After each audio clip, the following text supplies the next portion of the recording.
اسرائیلی وزیراعظم نیتن یاہو نے اعتراف کیا ہے کہ قطر اور دیگر ممالک نے اسرائیل کو تنہا کر دیا ہے، مگر امریکہ اور بہت سے ممالک ہمارے ساتھ ہیں۔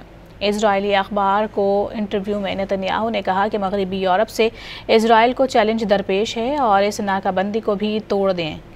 نیتن یاہو نے مزید کہا کہ اسرائیل کو نئی اقتصادی حقیقت کے لیے تیار ہونا چاہیے، اسلحہ سازی کی صنعت کو آزادانہ اور خود مختار طور پر مضبوط کرنا ہوگا۔ اسرائیلی وزیراعظم نیتن یاہو نے اعتراف کیا ہے کہ قطر اور دیگر ممالک نے اسرائیل کو تنہا کر دیا ہے، مگر امریکہ اور بہت سے ممالک ہمارے ساتھ ہیں۔ اسرائیلی اخبار کو انٹرویو میں نیتن یاہو نے کہا کہ مغربی یورپ سے اسرائیل کو چیلنج درپیش ہے اور اس ناکہ بندی کو بھی توڑ دیں۔